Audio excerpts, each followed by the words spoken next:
Welcome to another CEO Wisdom podcast. We have Justin Goodbread with us today. He's a CEPA, CVGA, CFP. He's a seven-time business owner, keynote speaker on scaling, exiting, and entrepreneurial freedom.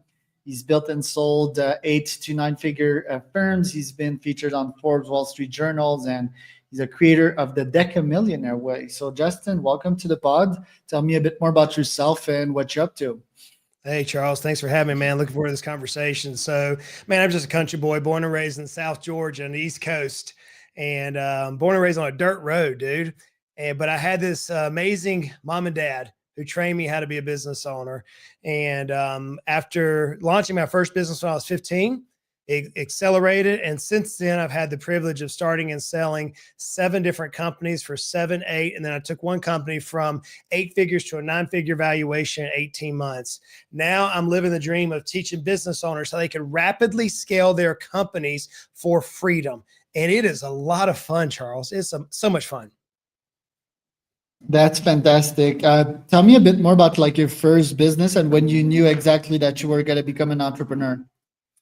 So our first business we launched when I was 15 years of age. It was a landscape company. Basically, it was a lawnmower, a weed eater, a brother, and a dog. And we were riding around South Georgia cutting grass, and it scaled rapidly. We actually ended up being able to pay our way through college. Within the first roughly 2 years, my brother and I were both making more income together than our mom and dad combined. So each of us were making more money than our mom and dad combined at the age of 17 and 15. So we learned how to work really hard. When we first learned we were going to be business owners was when our parents took us out of the system, the school system, began homeschooling us. And Charles, they drug us all over the place. I remember listening to Charlie Tremendous Jones and Og Mandino and Les Brown and Zig Ziglar from stage, teaching young people and adults at that time how they could reach their wildest dreams. And what we learned is through this idea of being a business owner as a CEO, being the CEO of your life, of your company, that you can set that big goal out there, that wildest dream that you think is attainable, and you could bust it and work really hard and achieve that goal. Man, it was a lot of fun. So at the age of 15, we started our first business. And I haven't stopped. I haven't looked back. It has been a blast helping now business owners rapidly scale their companies is where our passion is at this particular point. And when was the first time you went from broke to actually having money? And how did your mindset change once you reached that goal? So broke is relative. Broke is a mindset. We were never broke in our mindset. We were always believe we can achieve whatever we put our minds to. We were poor in the sense we didn't have money. We were broke in the sense we didn't have money, but we were never broke or poor minded. So our mindset never shifted. We always believed, and we were trained. Now I teach business owners to do the same thing, that if you can see your vision, if you can visualize what you want to achieve, then through a simple word called belief, you can achieve that. Now it's not going to be easy. It's not going to be easy to accomplish your goals. I can remember my very first desire I had was to buy myself a brand new vehicle. And I can remember buying this brand new vehicle when I was 20 years of age. And before then, we had lots of vehicles. They didn't have that new car smell. Now, could we have bought one before then? Absolutely. We were making over $100,000 each of us at the age of 17 back 30 plus years ago, cutting grass. So we always had income, but we were never broke in that mindset. But I can remember that very first time that we set this goal out and we achieved it. And now through the last 36 years of my life, the goals or those visions, those dreams that I've had, they've gotten bigger and bigger and bigger. What I love doing now is not even talking about me, it's taking these business owners I have the privilege to speak to when I'm on stage or whenever I'm in a coaching event or I'm speaking in a mastermind program, having them unpack what their dreams are. What is their wildest thing? I've heard things like, man, I want to buy me a Lamborghini, or I want to buy a house on the beach, or I want to take a month and a half off of work, or as simple as, you know what? I want my significant other or my spouse not to have to work anymore. I've got a friend of mine right now. His big goal is to bring his wife home from work and allow her to be the mom she wants to be with the kids. And he just wants to work. He's like, that's my biggest dream. And so it's this mindset of poorness or brokenness. That's a stigma that's happening in our world today. I never really experienced that. That's just not something I dealt with. But I see it in so many people these days, Charles, and where people look outward, they're like, oh, I could never be Justin, or I could never be Charles, or I could never be, pick a name out there.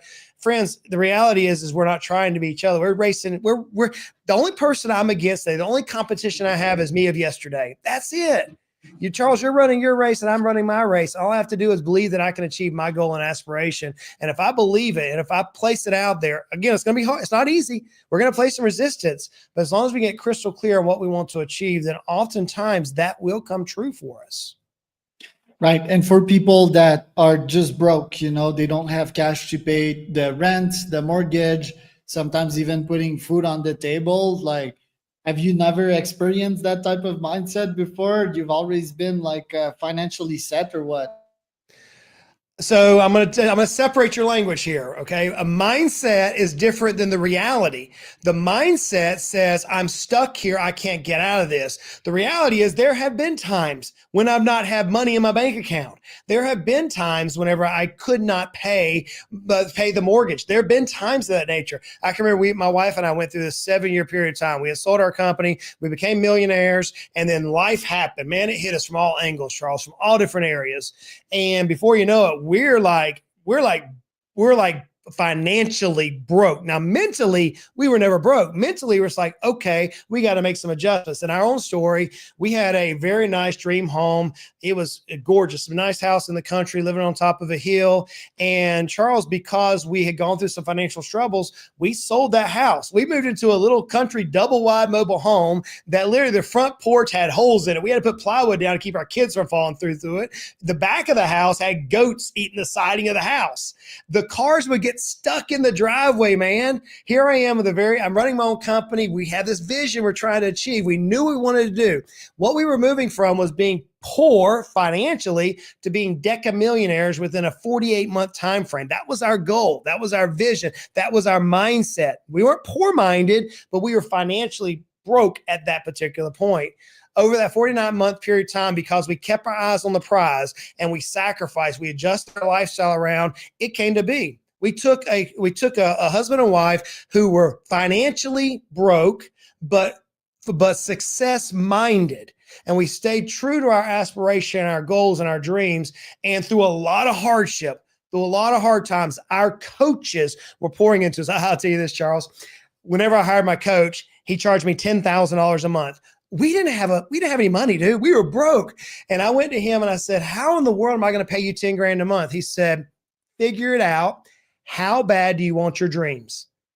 I said, dude, I want them pretty bad. He said, can you taste them? I said, I can taste them. Tell me what they look like. And he began to have me verbalize exactly what we wanted to achieve. And it's what so many of us wanted. We didn't want to worry about looking at the bank account and seeing zeros there. We wanted to take time with our family. We wanted to take months off of work. We wanted to have a very successful decamillionaire net worth. And the coach said, if you want that bad enough, then you'll achieve it. Now, the tactical issues on how to do it, that's simple. That's academic. So many people teach that. But what our coach did is he worked with us mentally on how to achieve that. And believe it or not, within a 48-month time frame, we went from not having hardly any money in the bank to being decamillionaires. We went from having no notoriety to millions of people following us. We went from not speaking to anybody to speaking in front of thousands of people. We went from not being a published author to being a #1 Wall Street Journal bestselling author and an international bestselling author within 2 different books within 49 months. It all came from our mindset, though. It all came from the belief system that this pain of zeros in the bank account, like so many people have, is temporary. The stresses that we feel of not having any money or having not enough money to go through a paycheck, that's temporary. There's movies written about this. And as long as we can get our mind focused on what we truly desire and we can see it and we can smell it and we can taste it, then man, that belief system will carry you through whatever resistance you're facing. So Charles, I don't tie the mindset to being broke. You can be wealthy with a mindset and you can have zeros in the bank account. Eventually, that bank account's going to follow the mindset. Right. And how much stress did you feel back then to get out of that transition? And was there a limit of amount of stress you were willing to get out of that zone? So I don't place any limits on anything in my life. I'll give you this example. My daughter, she lives about an hour and a half from me going to college right now. If someone called me today and they said, hey, your daughter, you have roughly 60 minutes to get here. Now, granted, it takes about 90 minutes to drive there. You have 60 minutes to get here, and if you don't, you'll never see your daughter again. Charles, I can bet you right now that I'm going to be within my daughter within 60 minutes. I don't know how it's going to happen. I'm going to probably speed past every police officer on the way there, but I'm going to be with her within 60 minutes because that is my desire. That's how bad I want that outcome. So stress to me is often self-inflicted. There's this reality that Justin Goodbread and anybody's listening to me, there's this reality that you and you alone are responsible for the outcomes that you see. There are people from the outside, there are circumstances going to press into us, but as long as I stay true to me, as long as I realize I'm running my race, as long as I realize that today I have to do my very best to achieve the goal. And if I don't know how to achieve that goal, I find somebody who's been there before me and has a proven framework for me to follow. If I follow that framework, dude, the amount of stress, there's an old saying my grandma used to say. She says, son, you clean a horse stall out with a fondue fork if someone paid you enough. And friends, I'll tell you this, you'll clean a horse stall out with a fondue fork if you truly could verbalize and taste and smell whatever it is that you truly desire. And there is not an amount of stress, amount of pain, amount of problems that's not worth you going through the very middle of it to achieve whatever it is you want to desire. But it all comes back to, do you truly believe that you are worthy of that? Whatever that is for you, do you truly believe that you can achieve that? And it's okay if you don't. Just take the first step. It's okay if you don't know the roadmap. Find somebody who can come alongside you. So my coach, when he said it's $10,000 a month, and I'm like, dude, we don't have anything. I was only paying myself about 50 grand a year at that point. This guy wants 2.5 times what I'm paying myself. He said, figure it out. Within 90 days, Charles, within 90 days, I found a way to pay him. And man, I was living on the bank's money at that point. He took me through belief structure and had me totally rewire my life. And within 49 months, was able to go through all the stress, all the pain, all the heartache, all the resistance, all the naysayers, you name it, in my ineptitudes, my lack of ability, my excuses. We went through everything because we believed we were worthy of that outcome. We believed that that outcome was for us. We believed we were designed to achieve that outcome. So I know where so many people are in the sense that we can often look external, but friends, that's not where we're at. You are responsible for you and no one else matters. Man, run your race, stay focused on your dreams and you can achieve them. Right. And what happens when you actually reach your dreams? What comes next? You come up with a new objective. And if so, if you're so focused on that dream, do you actually live life in the present, or you're always focused on that vision? Yeah. So I wish I could say that I had done this one right, Charles, but I didn't. Whenever I reached a dream, it was like, okay, I arrived, throw the chest back, man, pull the coat back, let everybody see it. But there's this sense of loss. It's like, okay, what's next? We'll often say horizon creep. You can look at, well, there's another mountain that's bigger in the future. There's another mountain. So then do you ever become satisfied? The reality is that once you achieve whatever that aspiration is, and everybody should have a huge aspiration that you're trying to achieve, a big goal, a big dream, a big vision, a big calling, a big purpose, whatever your word is, you should have something big. But the reality is, as Jim Rome once said, everybody should try to become a millionaire. I say it this way: everybody should become a decamillionaire, because decamillionaire is like the new millionaire. A millionaire is so 1990s anymore. But you're not trying to achieve that aspiration for the money. You're not trying to achieve your dream for the dream, but for the person you become along the way. And so, yes, to my point, whenever I reached that dream, man, we hit it in 49 months. It was like, yes. The angels didn't start singing like I thought was going to happen. I was expecting like confetti cannons to go off, Charles. That didn't happen. Instead, when I signed the document, it was 11:59 at night. It was quiet. No one was there. There was nothing. There was no pomp and circumstance. But here I was looking back on the journey, saying, man, what a ride. Look at how I've changed. Look at how now I'm able to turn around and look backwards and say, you know what? If this country boy born and raised on a dirt road was able to achieve this through all the resistance, through all the naysayers, through all the hate mail, through all the whatever the word is that you're dealing with, the reality is you're not running the race for yourself. You're not trying to achieve that dream for yourself. Whenever you do achieve that dream, whatever it may be for you, look behind you. There's a brother or sister. There's a friend. There's somebody behind you that you can turn around and show them a way how not to step in the same dumb holes that you stepped in. There's a way that you could turn around and help others. So, it took me about a year or so after I achieved that dream to kind of come out of the clouds and realize, okay, I'm in my early 40s. There's still life ahead of me. What are we going to do? And so now you turn around, it's like, I want to help our brothers and sisters out there realize that your wildest dreams can come true. Let me show you a framework that worked for a country boy born and raised on a dirt road that expanded my life beyond measure.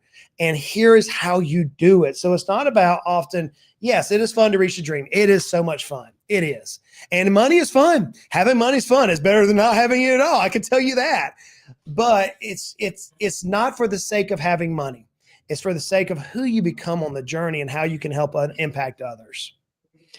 Right. Yeah, I can tell you that having that S1000 in my driveway feels fun, like just looking at it on a daily basis and checking these boxes, especially when you're ambitious. Another thing that came to my mind is, some people out there never really had these goals. Like, for example, take Justin Bieber, right? Like at 16, he totally exploded and his life changed. And when people are hit by that fame and it's unplanned, it's unexpected at a very early stage in their life, it can like mentally mess them up. And I think it's just worthy to have a goal, a very big ambitious goal. The third thing that came to my mind is people like Elon that have these moonshots, launching rockets to space and finally reach them.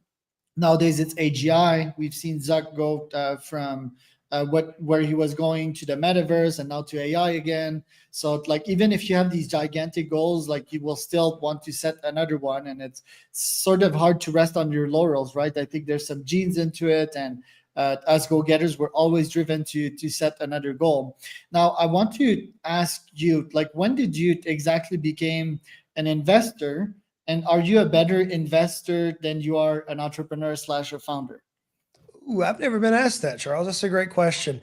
So I began investing when I was 17 years of age. I had somebody teach me stocks back in the day whenever you actually had to go to the Wall Street Journal and read the stock tables versus today with electronics. Shows you my age. So I began investing back then. I began buying real estate when I was about 19 years of age. And I bought and sold literally hundreds of transactions between real estate businesses and stocks. Am I a better investor than an entrepreneur? No, I'm not. As an entrepreneur, let's define our terms though. As an entrepreneur, what I see is a lot of blue ocean, a lot of opportunities around me. I could see things that if I were to dedicate my time to, I know I could take something that has very little enterprise value and scale it exponentially. What I have not seen is the ability for me to buy an investment, whether that be a stock, a bond, a business, a piece of real estate, you name it out there. I don't see many of those personally where I can take it and see a 4,000% return in 12 to 18 months. I do see that with a lot of businesses. So as an entrepreneur, as a business owner, somebody who sees opportunity in the actual small business or mid-sized business to be able to rapidly scale them and then liquidate or draw that out, dude, I'm dynamic at that. When it comes to investing, I'm very boring. I'm very vanilla. I use very basic ETFs. I use very basic things. Why? Because it's simple to me. Just set it over here. I call this my slow money. It's there for the rainy day. I use that, to travel the world and buy various things like trucks and cars like you evidently do. But my business, man, that's where my focus goes, because I realize as an entrepreneur, I can take a small business or a mid-sized business and I can rapidly scale that for enterprise value and change the lives, not just of my own for the equity return, but also for the people involved in that business and the customers they support. So to me, I would consider myself a far better entrepreneur than I would consider myself an investor. Interesting. And tell me about the Deca millionaire figure that you put on yourself. For example, you mentioned that this is the equivalent of being a billionaire probably 10 to 20 years ago. Is there a figure that will be enough, or is it a constant game of chasing the next hit, if you want, the next million? Well, I think enough is an interesting word. And we often see that today in social media and around. Ultimately, I think I heard somebody recently say that, you're rich whenever any more money won't change your lifestyle. And that's probably the simplest way as I've heard somebody describe rich. So in the sense of enough, I think there's always an opportunity for enough to sustain your lifestyle. But for some of us, especially us entrepreneurs, if we have the ability and the willingness to generate more, then why not? I want to get as much as I can, not for myself, but to impact the charities, to impact the teams that I can help, to impact family members, to impact friends, to impact causes. I want to be able to take and pull those out. Now, whenever we say enough, could I quit right now and go sit on the beach the rest of my life or live a lifestyle, writing books or reading books? Absolutely. But I'm 47, man. What am I going to do? I'm going to get bored. I mean, you can only play golf so many times. You can only drive a car so many times before you need something else to do. So I think there's a different wiring. There are very, very many people. I often see this in my employer friends who are employees at a company where they don't like their job. They don't like what they're doing, and they're trying to get some number so they can quit or retire so they can now truly live the life they want. I think that's such a miserable way to live. That doesn't make sense to me. Whenever you can align your purpose in your life, what you truly want to do with your daily activities, then it's not about getting enough. It's about how in the world can I maximize myself? How can I live and impact as many people for others? So the reason why I say Decamillionaire is the new millionaire is because for so many of us who grew up in the 80s and the 90s, who listened to these figureheads like Jim Rohn and Og Mandino and Zig Ziglar and various things, a millionaire was a status symbol, was something you had to achieve. Well, because of inflation and because of lifestyle now, you almost need $10 million in order to maintain the same level of lifestyle that a millionaire would have been in the 80s whenever Dr. Thomas Stanley wrote The Millionaire Next Door and so many other books. So you almost need $10 million in today's dollars in order to have the same status level. But I'll bring it back to practicality. Most business owners try to achieve $20,000 a month as the mean. That's the average. That's $250,000 a year. That's how much they try to get taking home. But Charles, I often see business owners who live vicariously through their business. They take trips through the business. They buy their car through the business. They pay for their cell phone through the business. They pay for their kids' college through their business, whatever their advisor or the tax account allows them to do. When you add all those things up, you have $400,000 or $500,000 worth of income benefit for many small business owners across the world right now. That being said, in order to replace that using the rule of 4, you need about $10 million in a bank account earning 4% to pay you $400,000 a year. So for most business owners, like, oh my goodness, I got to have $10 million. The only way you're going to achieve that is by making your business where it is an asset as that an investor is willing to pay you for. So to me, the Decamillionaire way is saying most of our small business brothers and sisters out there who own companies or are building this empires, their value of their business is nowhere near $10 million. It's very small. In fact, 80% of businesses never sell. So that means the vast majority of business owners out there, you're making some high income, but you're going to stay on this treadmill the rest of your life. And I don't want to do that. So I created the framework called the Decamillionaire way that allows a business owner to rapidly scale their company, cash out or take a little chips off the table, take all the chips off the table, totally reorganize their life and do what they truly want to do. So in my own life, I was poor, as we mentioned, poor in terms of bank account. We took that, we moved it to an 8-figure exit within 49 months. And then my coach, who was costing me a lot of money, he looked at me one day, Charles, and he said, "Hey, Goodbread, if you had unlimited time, none of us do, and you had unlimited resources," he didn't say money, he said resources, "what would you do tomorrow that you're not doing today?" Now think about that. Most business owners were like, dude, I go sit on the beach. I go fly a kite. I do something different besides this, whatever it may be. That's the vast majority of business owners. I said, you know what I would do? I would talk to my business owner brothers and sisters from stage, through podcasts, through my books that I write, through our coaching program. I would talk to them and say, there is a way that you can achieve your wildest dreams. And it can happen so much quicker than you ever thought was possible. All you have to have is that belief to do that. And then he looked at me, Charles, he said, then why aren't you doing it? Why aren't you doing it? Why not restructure your life so that now you don't need more in terms of more money, in terms of more influence, but why not structure your life so you can have maximum impact? So that you can turn around and reach back to those who you once were struggling, having this poor bank account, having a mindset that you know you were built for more. Why not turn around and teach them how to do it, dude? Why not get on stage and show them? And he went on to say, so many of the greats are getting older. Like I love listening to Tony Robbins. He's getting older, dude. He's not going to be around a lot longer. I mean, maybe another 10, 15, 20 years. Who knows his time frame? But compared to where he came from, he's on the backside. There's not that many people today turning around who've reached success, whatever that term is, and teaching others. We live in a society that's all about get as much as I can and protect me so I look better. And it's like, no, that's not what this game's about. This game's about finding out who you become along the journey and turning around and helping those through a hand up to help them accomplish their wildest dreams. And so that to me is why Decamillionaire becomes so important for me. Yeah, I like that. I don't think people need like 10 million though to live their best lives. For example, I think I became an entrepreneur at 19 and I began traveling the world almost immediately, right? Like as a digital nomad, met my wife and live my best life at literally 20, right? Like a life that some people will never get the chance to live. And while I was a nomad, I used to see a lot of these old people, right? Like at 65, 70, traveling and walking super slow. I'm like, why did they wait this full life to get to enjoy themselves?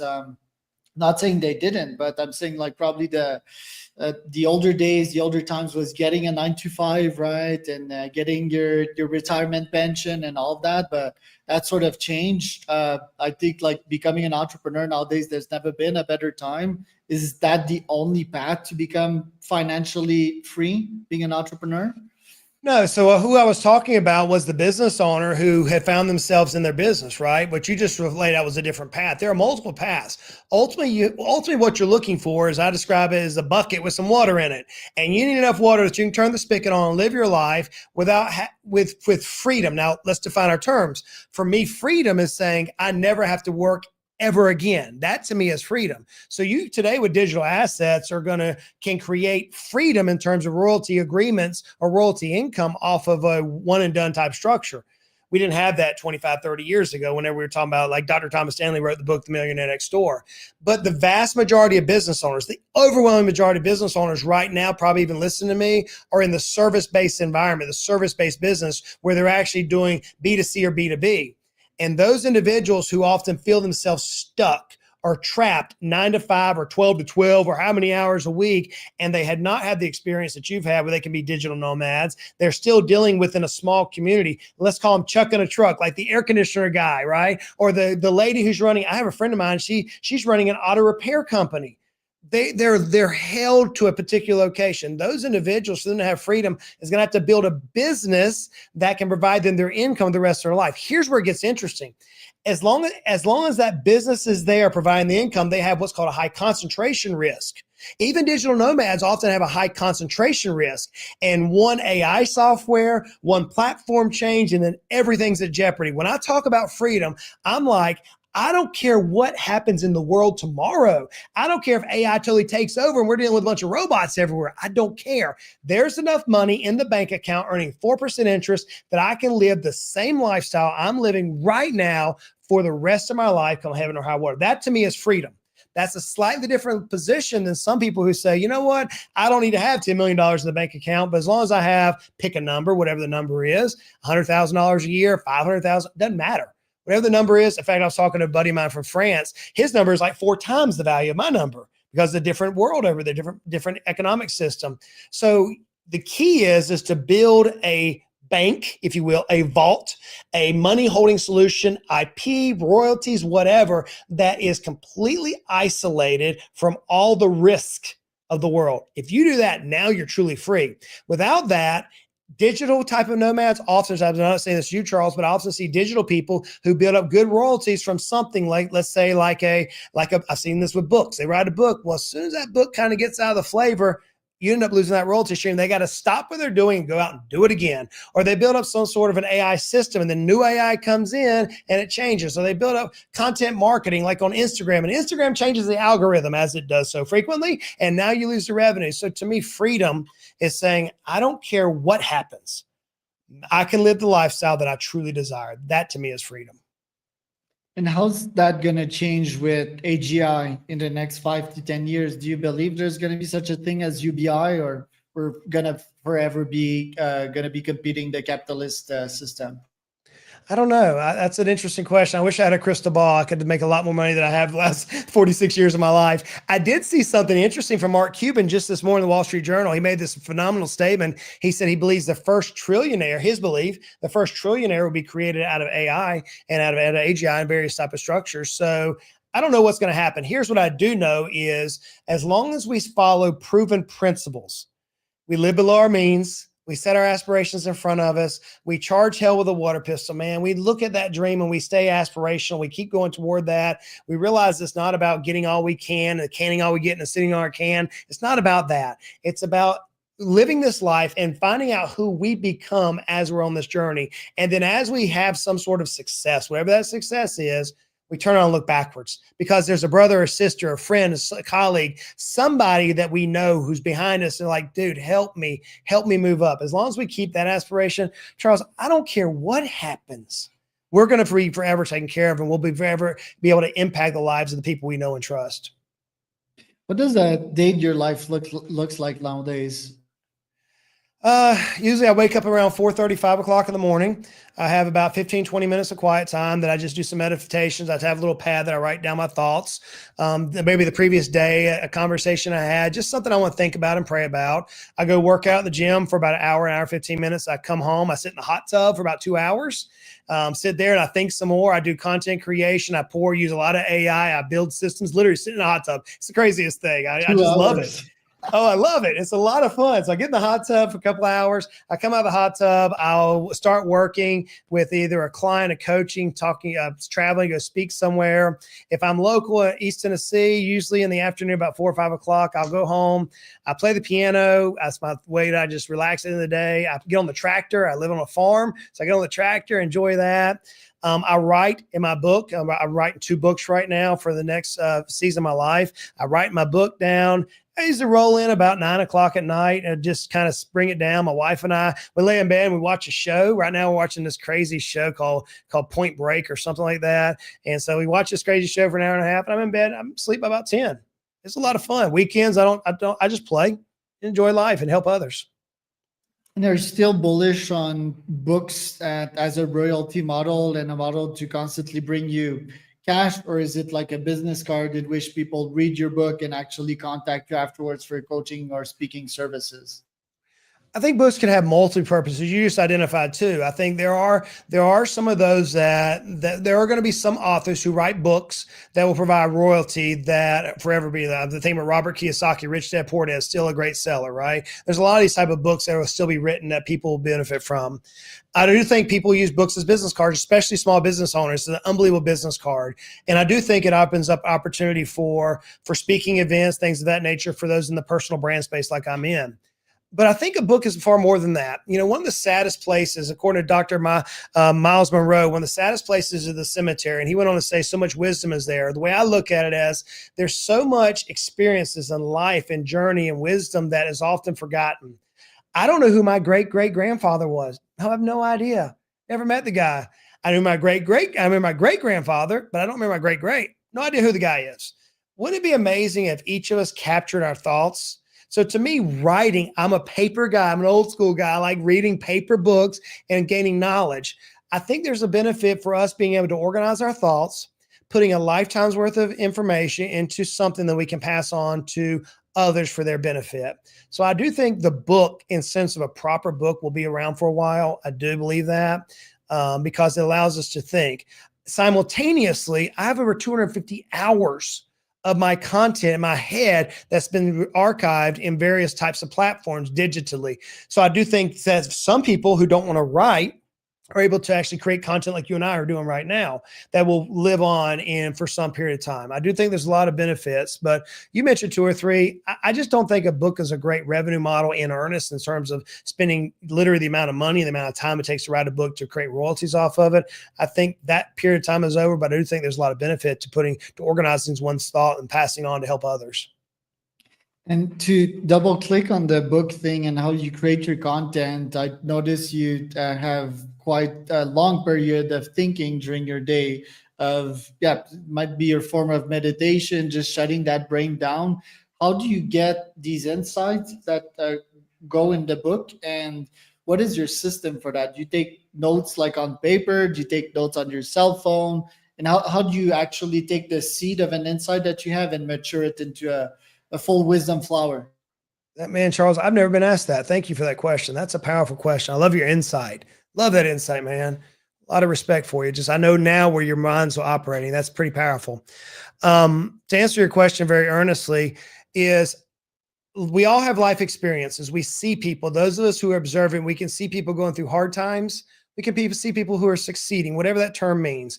We can see people have unbelievable abundance, and we can see people in scarcity. We can see people that have joy and also have sorrow. We look around us, our fellow humans have so much to teach us. So to me, every single morning through my meditation, I'm reading something, whether that's Marcus Aurelius Meditations or the Bible or the Quran. I'm reading something. Now, as a Christian, I believe that inspiration is given by God. Not everybody might agree with that. I'm not here to proselyte, but I believe God gives us inspiration. That's my personal belief. So what I do every single morning is through my meditation, through my thinking, through my reflection on the event or a friend who's going through a hard time, I literally will grab my phone and I use various AIs. Before AI, I would use my phone, I use a voice recorder, and I would dictate into what my thinking is.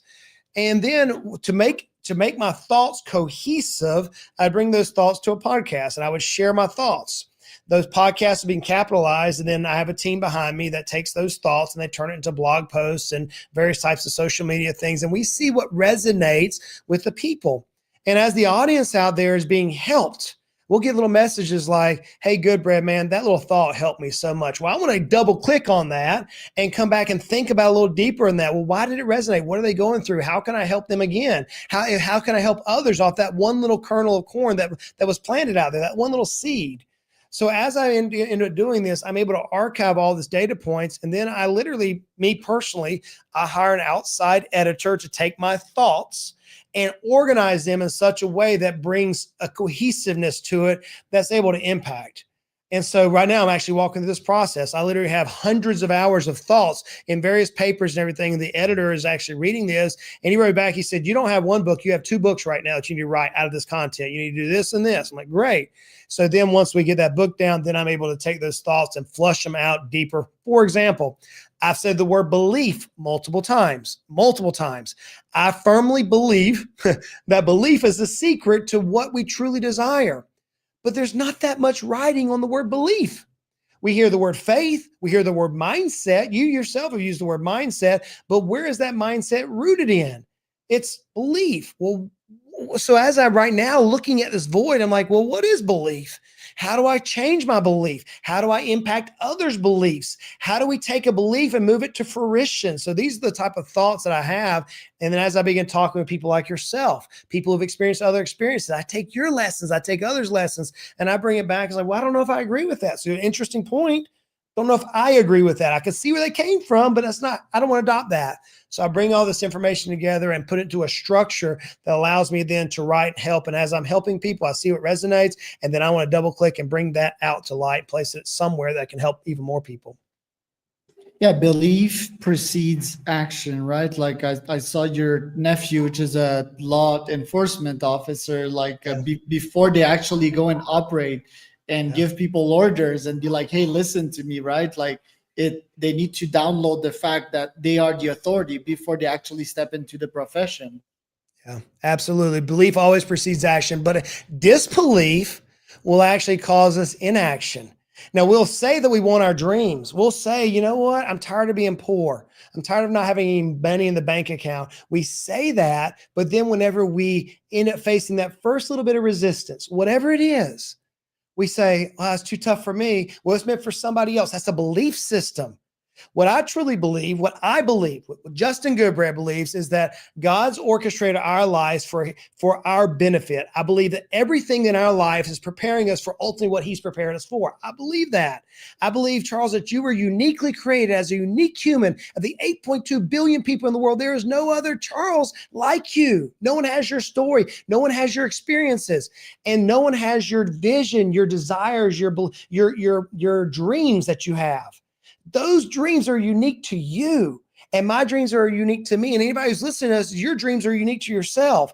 Well, if your life your life has led you to this point today, whenever you hear this conversation and you have these dreams and aspirations in front of you, then it's only one thing that's going to move you from that heartache that you've had, and we've all had it. It's going to move you from that failure that we've had, and we've all had it.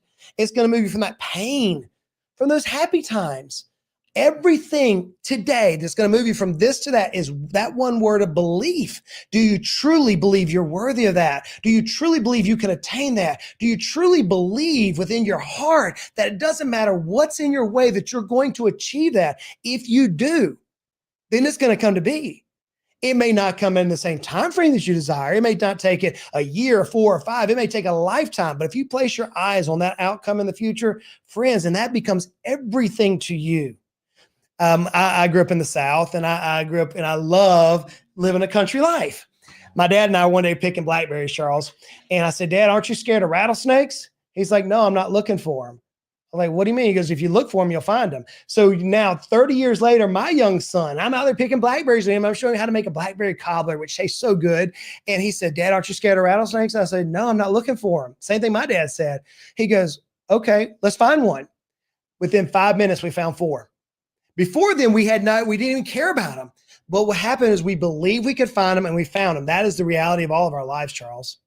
Yeah, and you attract them, right? Because you have that nervous energy inside you, and they detect that. These animals detect that we're all like interconnected in this reality. It's the same when I go out with my sports bike, like I could very much crash and kill myself, but I focus on the flow state.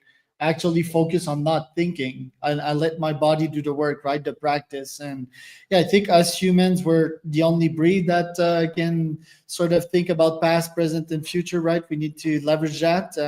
I don't like calling it fake it till make it, but it's just like breaking down the barriers between present and future, and visualization certainly the best way of it. I certainly remember when I started my podcast, and nowadays I help people start their own podcast. And like, yeah, I'm not a podcaster, Charles, but it's all about like visualizing yourself and just doing the thing, and sometimes stopping thinking, right? Because we create so much cortisol into it. Talking about the podcast, tell me about your podcast. What was your goal? What was your strategy behind the pod, and what have you got out of it? So when I launched my podcast, it originally came out as Financially Simple. Financially Simple was there to create a funnel for a financial planning firm. That was one of the businesses I sold. And within about 2 years, we had penetrated the market, and we were literally getting dozens of our right avatar calling us and saying, "Hey, we know your fees, we know your structure, we want to work with you." And so it allowed me to scale the business from 0 to 8 figures in 49 months out of a podcast. After I sold the podcast away, and then I worked for a period of 2 years, and I lost my authenticity. And I said, one of the valuable lessons for those who are trying to start a podcast or want to start a podcast, be authentic, speak to one person. I lost that. I stepped into a president role. My goal was then to scale that business and double it from 8 figures to 9 figures. And we did, but we lost our listenership from literally hundreds of thousands of active listeners, millions of downloads, to less than a few hundred within a period of about 6 to 9 months, because I lost who I was and what was keeping me motivated. So then we purchased that back. I sold it for 7 figures. I sold my podcast for 7 figures, bought it back for $1 after the company destroyed it. And we relaunched it last year underneath the Justin Goodbread Show. We rebranded this year Deca Millionaire. And since January, whenever I got laser focused again on who I want to help, who is that one person that I'm speaking to, that one person that I've obsessed over their problems and their pain more than they've ever obsessed over. And I'm speaking to them about, hey, here's how you can move from this pain to what you ultimately wanted to achieve in your life. Here's how you can do it. And as I'm talking to that one person, within now a matter of 6 months, the podcast is now up to hundreds of thousands of downloads. It's up to now, the audience is rapidly increasing. Why? Because I'm authentically being myself. I'm authentically speaking to people. So now where I'm at with my podcast is I want to help that business owner. We call him Resistant Randy. We want to help that business owner who is literally in their business. They're bumping their head against that glass ceiling. They don't have freedom. They can't achieve their goals. They see that dream out in the future. They just don't know how to achieve it. So we're trying to break it down. So we call it Deca Millionaire Decoded. We're uncoding how you move from where you're at to where you ultimately want to be. There's a structured process to that. So as you're coaching other podcast people, and those of you who are listening to Charles, you're like, hey, I need a coach on this. I've had a coach for my podcast. I've had coaches now for 20 years. Hire you a good coach like Charles. Listen to what he says. He has a proven framework that can help you rock your world. Just remember, it's not about you. It's not. Whenever we face our resistance and we ultimately face unbelief, the reality is we're polarized by fear. And fear only shows up when our vision isn't clear, when it's not clear of what we want to achieve. Whenever I asked my wife to marry me, Charles, I knew exactly what I wanted. I don't care what anybody else thought. You know what? She said yes. Thank God. She said yes. But I didn't care in that moment. It wasn't that I was scared that she was going to say no, because I knew what I wanted. Whenever you bought that car you mentioned earlier, you knew what you wanted. And so because of that, you worked your tail off in order to achieve it. And so whenever your belief system holds you inactive, or if you say, you know what, now's not the time for me to start my podcast. Why? Make all the excuses up. Friends, whenever your vision gets clear on what you want to achieve, then the tactical steps, like my mom used to say, you'll clean a horse stall out with a fondue fork. If it doesn't matter what's in front of you, if you want the payoff bad enough. So the podcast has been amazing. I love the podcasting world. I love talking to people. And if those of you who don't have a podcast, start speaking to a podcast. It helps you become a better communicator. It helps you move so many different directions in your life. It adds so much value to you plus others. Yeah, and so many dimensions, right? Like speaking to people, sharing the value, creating new clients, getting sponsors, getting authority, your name out there. So pretty much of a no-brainer. Just like the facility of starting a podcast, not easy, right? Like so many systems. A lot of people waste a lot of time on podcasts. So you need like an efficient system for that. Now you have kids, right? Like I want to know how you're educating them differently than you were educated yourself by your parents. So we're not educating much differently except for one position. So my mom and dad brought us out of the school system and homeschooled us when I was about the third grade, because she said that she wanted to educate us. She didn't want us to go through a system that was going to try to suppress what the abilities and the desires and the ambitions that we had. And that's what a lot of the school systems do. So we brought our kids, we never put them in school. We homeschooled them since they were born, but we're homeschooling now, not from a position of my mom and dad. We're homeschooling from a position of successful business owners. We know what business is. We've lived it now for over 30 years. So now we have our children in our companies. Now my son is actually interviewing me on the podcast. You're going to see that on my personal podcast coming up. I've interviewed my mom. My daughters have interviewed me. So my family is involved in our business. So when we educate, we place an entire business structure around them. You say, well, Justin, does that mean they have to be business owners? No. They may make, in fact, I don't think one of my boys will be a business owner, but I think he's going to be one heck of an employee because he has the mindset of a business owner. So now we're educating them differently. One of our kids does a co-op school where he meets with kids all over the world right now, once a day. My other son doesn't work with any of them. He literally does his own thing. He shows the schoolwork. We have to submit it to the state. Little different structure. My daughter, she was unique. She's an entrepreneur. She's like her daddy. We taught her how to actually create businesses. She started 3 businesses now.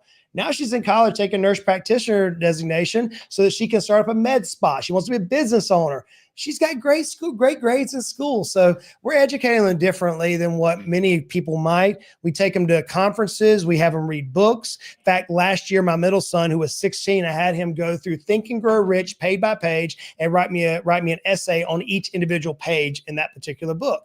That is a powerful dynamic that not many kids today get. So we're educating them differently. I will tell you also, Charles, that every Saturday as a family, we work together. And I'm unpopular with what I'm fixing to say. So friends, go ahead and hit my social media up. Tell me why I'm psycho if you don't mind. I love it. I like hate mail. Go ahead. Justin Goodbread on any social media. We don't subscribe to today's standard of sports. We don't put our kids in sports. I did not want my wife going one way with my kids and me having to go another way. And then we're exhausted all week long and our weekends are ruined. So we've never placed our kids in sports. Instead, we work together as a family every Saturday morning on the farm. We do chores. We run tractors. We run chainsaws. They physically work. And because of that now for over a decade, I have grown businessmen, burly men's men, right? Not an office guy like me. I mean, these guys have leather hands. They come to me and said, man, that 17-year-old of yours, he outworks most men. Anytime that boy wants a job, I'll give him one. So we put a different framework around. I don't care if they do good in algebra. I don't care. I don't care if they know the history of the presidents or the history of the United States. I don't give a flying flip. I want them to leave my house saying, I know how to work. I know how to look a person in the eye, give them my word, and be honored with my word. And I know at the end of the day, when I lay my head on the pillow, I did everything in my power to represent the Goodbread name. If they get that, Charles, man, I'm happy. Very interesting. What's next for you and your family this year? Oh man, we're heading to Mexico. We love scuba diving, so we're heading down to Mexico in about 2 weeks. Then my wife and I will head into the Caribbean. We're gonna do some more scuba diving, some offshore fishing. Then I'm taking my boys elk hunting in Colorado for 3 weeks and mule deer hunting. We typically spend a month in one of our houses. We're not doing that this year. We were actually building some stuff at our house. I'm buying a new dream car of mine. We're bringing that home here in about another couple of weeks and park it in the garage. I've got the books coming up. The kids are going to college and doing their thing. So, man, we're just living life. We're having a good time. Love it. And where can people find out more about you, Justin? Yeah, I would say check out any of the social media channels. I love on Instagram. You can see my life vicariously, and we put a lot of principles out. We drop 30 to 40 different assets per day. If you're a business owner, you're like, dude, I'm stuck. I want freedom. Go to justingoodbread.com. We do a free strategy call. You can talk to one of our strategists about our coaching program. That's one of the best ways for a business owner. But you're like, dude, Goodbread, how in the world do you think? Check out Instagram. It's where I live my life, and so much stuff goes out there. And feel free to tag me anytime. We like helping people. So I was Justin Goodbread and Charles